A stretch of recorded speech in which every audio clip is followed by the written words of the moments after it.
आज हम class 12th के हिंदी बुक आरोह भाग 2 का चैप्टर 8 इसको समझेंगे। यह चैप्टर 8 गोस्वामी तुलसीदास द्वारा लिखित कवितावली के उत्तरकांड से लिया गया अंश है। तो चलिए इसको समझते हैं।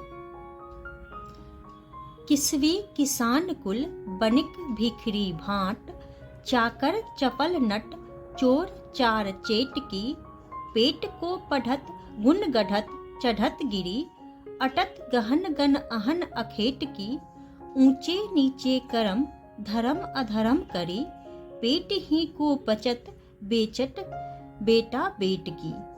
तुलसी बुझाई एक राम घनश्याम ही ते, आगे वरबांगिते बरी है आगी पेट की। तो चलिए इसको समझ। इसका प्रसंग है प्रस्तुत कवित हमारी पाठ्य पुस्तक आरोह भाग 2 में संकलित एवं तुलसीदास कृत कवितावली के उत्तरकांड से अवतरित है। प्रस्तुत पद में कवि ने संसार के अच्छे बुरे कार्यों का आधार पेट की आग को मानते हुए यह संदेश दिया है कि मनुष्य प्रभु राम की भक्ति करके इसे शांत कर सकता है। अब इसकी व्याख्या। कवि गोस्वामी तुलसीदास को जीवन के यथार्थ संकटों व उनके समाधानों का अनुभव था। वे मानते हैं कि कोई भी कर्म करने वाला, किसान परिवार, व्यापारी, भिखारी, दूसरों का गुणगान करके जीवन यापन करने वाला, नौकर, चतुर नर्तक, चोरी के कर्म में लीन, जासूस अथवा कोई भी जादूगर, सभी के सभी अपनी पेट की आग को शांत करने के लिए अपने अपने कर्मों में लीन हैं। चाहे किसी का कार्य नैतिक है अथवा अनैतिक, सभी जीवन के यथार्थ पेट की आग को शांत करने में मग्न है। पेट की खातिर ही लोग दूसरों के गुण गढ़ गढ़ कर पढ़ते हैं, ऊंचे पहाड़ पर चढ़ते हैं, घने जंगलों का भ्रमण करते हैं अथवा फिर सारा दिन शिकार की तलाश में बिता देते हैं। इस संसार में लोग उदर पूर्ति के लिए ऊंच नीच धार्मिक कार्य करने को विवश हैं। यहाँ तक कि पेट की आग शांत करने के लिए लोग अपने बेटा बेटी को भी बेच देते हैं। तुलसीदास जी कहते हैं कि पेट की आग ही इस जगत की सभी आगों से भयंकर है और इसे केवल प्रभु राम रूपी घनश्याम बादल की भक्ति रूपी बारिश से बुझाया जा सकता है। खेती न किसान को, भिखारी को न भीख, बलि वणिक को वणिज न चाकर को चाकरी, जीविका विहीन लोग सिद्धमान सोच बस, कहे एक एकन सो कहाँ जाई का करी। बेदहु पुराण कही लोक कहीं बिलोकियत, साकरे सवै पै राम रावणे गुण कृपा करी, दारिद दशानन दवाई दुनी दीन बंधु, दुरित दहन देखित तुलसी हाहा करी। इसका प्रसंग भी पूर्ववत ही है कि यह प्रस्तुत कवित हमारी पाठ्य पुस्तक आरोह भाग 2 में संकलित एवं तुलसीदास कृत कवितावली के उत्तरकांड से अवतरित है। प्रस्तुत इन पंक्तियों में कवि ने प्रकृति तथा शासन की विषमता से उपजी बेकारी व गरीबी की पीड़ा का यथार्थपरक चित्रण किया है। अब व्याख्या। तुलसीदास जी श्री राम को संबोधित करते हुए कहते हैं कि इस वक्त समाज के सभी लोग दरिद्रता से भयभीत हैं। वे अपनी रोजी रोटी के अभाव में पीड़ित हैं। किसान के पास खेती करने के साधनों का अभाव है, अतः वह खेती नहीं कर पा रहा। साधन संपन्न लोगों के न होने से भिखारियों को भीख नहीं मिल पा रही है। उचित साधनों की कमी में वैश्य व्यापार नहीं कर पा रहे हैं। नौकरी चाहने वालों को नौकरी नहीं मिल रही है। आजीविका के अभाव में लोग यही सोचकर ही दुखी हैं कि अब क्या किया जाए, कहाँ जाया जाए। वेदों व पुराणों में ऐसा कहा गया है और संसार में ऐसा देखा गया है कि ऐसी संकट की दशा में आपने ही सब पर कृपा की है। इस वक्त दरिद्रता रूपी रावण ने सभी को बुरी भांति दबा रखा है, अर्थात सभी दरिद्रता से दुखी हैं। तुलसीदास जी कहते हैं कि प्रभु राम, आप तो पापों का नाश करने वाले हैं, इसलिए आप ही इस समाज को निर्धनता से उबारिए। मैं आपसे यही विनती पूर्वक कह रहा हूँ। धूत कहों अवधूत कहों, राजपुतु कहों जोलाहा कहों कोऊ। काहू की बेटी सो बेटा न ब्याहब, काहू की जाति बिगाड़ न सोऊ। तुलसी सरनाम गुलामु है राम को, जाको रुचै सो कहे कछु ओऊ। मांगी के खैबो मसित को सोईबो, लैबो को एकू न दैबो को दोऊ। प्रसंग इसका विपूर्वत ही है। प्रस्तुत पद में कवि तुलसीदास की राम के प्रति भक्ति भावना का जीवंत चित्रण हुआ है। एक प्रकार से कवि ने यहाँ भक्ति की रचनात्मक भूमिका की तरफ अब संकेत किया है। अब व्याख्या है। तुलसीदास प्रभु राम की सगुण भक्ति के अनन्य उपासक हैं। प्रभु की भक्ति से कवि के हृदय में इतना आत्मविश्वास उत्पन्न हो गया है कि वो अपने इष्ट को भला बुरा कहने वालों के प्रति भी कोई दुराग्रह नहीं रखते। वे कहते हैं कि चाहे मेरे प्रभु को कोई धूर्त कहे अथवा सन्यासी, उन्हें चाहे कोई राजपूत कहे अथवा फिर जुलाहा, वे जैसे भी हैं ठीक हैं। वे किसी की बेटी से अपने बेटे का विवाह करने नहीं जा रहे जो उनकी जाति को इतना उछाला जा रहा है। वे किसी की जाति नहीं बिगाड़ना चाहते हैं। तुलसीदास जी कहते हैं कि सभी जातियां, सभी नाम श्री राम के सेवक हैं, अतः उन्हें जो नाम अथवा जाति रुचेगी वे अपना लेंगे। वे तो मांग कर खाते हैं तथा मस्जिद में सोते हैं, उन्हें किसी से कोई लेना देना नहीं है। अर्थ यह है कि ईश्वर की कोई जाति नहीं होती, कोई धर्म नहीं होता, अतः सभी उसे मनचाहा नाम देकर उसकी भक्ति में रम सकते हैं। अब चैप्टर 8 में ही है लक्ष्मण, मूर्छा और राम का विलाप। यह राम तुलसीदास द्वारा रचित रामचरितमानस से लिया गया है। चलिए इसको करते हैं। तब प्रताप उर राखी प्रभु, जहेहु नाथ तुरंत। अस कही आय सुपाई पद, बंदी चलेउ हनुमंत। भरत बाहुबलशील गुण, प्रभु पद प्रीति अपार। मन मुँह जात सराहत, पुनि पुनि पवन कुमार। चलिए इसको करते हैं। प्रसंग। प्रस्तुत पद्यांश हमारी पाठ्य पुस्तक आरोह भाग 2 में संकलित तथा तुलसीदास कृत रामचरितमानस के लक्ष्मण, मूर्छा और राम विलाप से अवतरित है। लक्ष्मण तथा मेघनाथ युद्ध में लक्ष्मण मूर्छित हो जाते हैं तो सुषेण वैद्य ने पर्वत से संजीवनी बूटी लाने को कहा।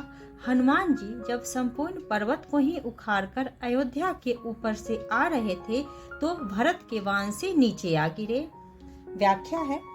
गोस्वामी जी कहते हैं कि हनुमान से परिचय पाकर भरत उन्हें अपने बाण पर बैठाकर जल्दी से जल्दी लंका पहुंचाने का अनुरोध करते हैं तो हनुमान कहते हैं, प्रभु मैं आपका प्रताप हृदय में रखकर शीघ्र चला जाऊंगा। ऐसा कहकर आज्ञा पाकर तथा भरत के चरणों की वंदना करके हनुमान जी चल पड़ते हैं। भरत के बाहुबल, शील स्वभाव, गुण व प्रभु के चरणों में अपार प्रेम की मन ही मन बार बार प्रशंसा करते हुए पवन पुत्र हनुमान चले जा रहे हैं। उहाँ राम लक्ष्मण ही निहारी, बोले बचन मनुज अनुसारी। अर्ध रात्रि गई कपि नहीं आयऊ, राम उठाई अनुज उरलायऊ। सकहु न दुखित देखी मोहिकाऊ, बंधु सदा तव मृदुल सुभाऊ। मम हित लागी तजहु पितु माता, सहहु विपिन हिम आतप बाता। सो अनुराग कहाँ अब भाई, उठहु न सुनी मम वच विकलाई। जो जन तेऊ बन बंधु बिछोहूं, पितु वचन मानतेऊ नहीं ओहूं। प्रसंग पूर्वत है। प्रस्तुत पद्यांश में कवि गोस्वामी तुलसीदास ने लक्ष्मण मूर्छा पर भगवान राम के करुणापूर्ण संवाद का मार्मिक चित्रण किया है। व्याख्या। हनुमान के आने में विलंब होते देख श्री राम बहुत दुखी हो रहे हैं। वे लक्ष्मण की तरफ निहार कर अत्यंत साधारण मनुष्य की तरह विलाप करते हुए बोले, आधी रात बीत चुकी है, अभी तक हनुमान जी नहीं आए। यह कहकर श्री राम जी ने अनुज लक्ष्मण को उठाकर हृदय से लगा लिया। श्री राम अपने अनुज लक्ष्मण के प्रति अपने हृदय के उद्गार प्रकट करते हुए कहते हैं कि प्रिय, तुम मुझे किसी तरह भी दुखी नहीं देख सकते थे। हे भाई, तुम्हारा स्वभाव हमेशा से ही कोमल रहा है। मेरे ही हित के लिए तुमने माता पिता को भी छोड़ दिया और जंगल में सर्दी, गर्मी तथा तूफान सहन किया। हे भाई, तुम्हारा वह स्नेह अब कहाँ है? तुम मेरे व्याकुलतापूर्ण वचन सुनकर उठते क्यों नहीं? तुम क्यों मुझे इतना तड़पा रहे हो? अगर मैं यह जानता कि जंगल में मुझे भाई का विछोह सहना पड़ेगा, तो मैं पिता का वचन, जिसका मानना मेरे लिए परम कर्तव्य था, को भी न मानता। सुतवित नारी भवन परिवारा, होहि जाहि जग बारहि बारा। उस विचारी जिए जागहु ताता, मिलई न जगत सहोदर भ्राता। जथा पंख बिनु खग अति दीना, मणि बिनु फनि करिवर करहीना। असमम जीवन बंधु बिनु तोहि, जौ जर दैव जियावै मोहि। जहु अवध कवन मुहुलाई, नारी हेतु प्रिय भाई गवाई। बरु अपजस सहतेउ जग माहि, नारी हानि विशेष क्षति नाहि। प्रसंग प्रस्तुत पद्यांश में कवि शिरोमणि तुलसीदास जी ने भाई के वियोग के दुख तथा अयोध्या जाने पर होने वाले कष्टों का वर्णन किया है। व्याख्या है। हे प्रिय लक्ष्मण, इस दुनिया में पुत्र, पत्नी, धन व परिवार तो बार बार आते जाते रहते हैं, किंतु सगा भाई इस संसार में बार बार नहीं मिलता। हे तात, ऐसा विचार हृदय में करके तुम जाग जाओ। हे भाई, तुम्हारे वियोग में मेरी दशा बिना पंख के पक्षी, बिना मणि के सर्प व बिना सूंड के हाथी की भांति हो जाएगी। अगर निर्दय भाग्य मुझे जीवित रखेगा तो मेरी दशा तुम्हारे बिना बहुत दयनीय हो जाएगी। हे प्रिय, पत्नी के लिए प्यारे भाई को खोकर मैं कौन सा मुंह लेकर अयोध्या जाऊंगा? तुम्हारे साथ होने पर चाहे मुझे बदनामी मिलती कि राम में कुछ भी वीरता नहीं, जो अपनी पत्नी को ही खो बैठे, तो भी मैं यह सब बर्दाश्त कर लेता। तुम्हारी क्षति के आगे स्त्री की क्षति कोई खास नहीं थी। अर्थात यदि मुझे ऐसा ज्ञात होता तो मैं भाई के बजाय अपनी स्त्री ही खो देता। उसकी प्राप्ति के लिए तुम्हें युद्ध में न झोंकता। अब लोकु सोकु सुत तोरा, सही निठुर कठोर उर्मोरा। निज जननी के एक कुमारा, तात तासु तुम प्राण आधारा। सौंपो से मोहि तुम्हि गहि पानी, सब विधि सुखद परम हित जानी। उतरु काह देहु तेहि जोई, उठी किन मोहि सिखावहु भाई। बहु विधि सोचत सोच विमोचन, स्रवत सलिल राजीव दल लोचन। उमा एक अखंड रघुराई, नर गति भगत कृपाल दिखाई। प्रस्तुत पद में कविवर तुलसीदास ने भाई के वियोग में श्री राम के प्रलाप का हृदयग्राही वर्णन किया है। व्याख्या। हे पुत्रवत मेरे प्रिय भाई, मैं तुम्हें अपने हृदय की व्यथा किस प्रकार सुनाऊं? मैं अब भाई व पत्नी दोनों को खो चुका हूँ। मेरा यह निष्ठुर तथा कठोर हृदय अब पत्नी के खोने से मिलने वाला अपयश व तुम्हारा शोक दोनों ही करेगा। हे तात, तुम अपनी माता के इकलौते पुत्र व उसके प्राणों के आधार हो। हे भाई, तुम्हारी माता ने सब तरह से सुख देने वाला और परम हितकारी जानकर ही तुम्हारा हाथ पकड़कर मुझे सौंपा था। अब तुम ही बताओ, मैं अयोध्या जाकर उन्हें क्या उत्तर दूंगा? तुम स्वयं उठकर मुझे ये सब समझाते क्यों नहीं? अर्थात हे भाई, तुम उठकर मेरी पीड़ा को दूर करो। सभी को पीड़ा मुक्त करने वाले श्री राम बहुत तरह से सोच विचार कर रहे हैं। उनकी कमल की पंखुड़ियों के समान आंखों में विषाद के आंसू बह रहे हैं। उनकी इस कारुणिक स्थिति को देखकर भगवान शिव पत्नी पार्वती से कहते हैं कि हे उमा, श्री रघुनाथ जी इस ब्रह्मांड में अद्वितीय तथा अखंड अर्थात वियोग रहित है, फिर भी वे साधारण मनुष्य के रूप में अपनी लीला दिखा रहे हैं। उन्होंने ऐसा सब अपने भक्तों पर विशेष कृपा करने के उद्देश्य से किया है। तो आज के लिए इतना ही। अगर आप लोगों को यह वीडियो पसंद आए तो वीडियो को लाइक करें और चैनल को सब्सक्राइब करें।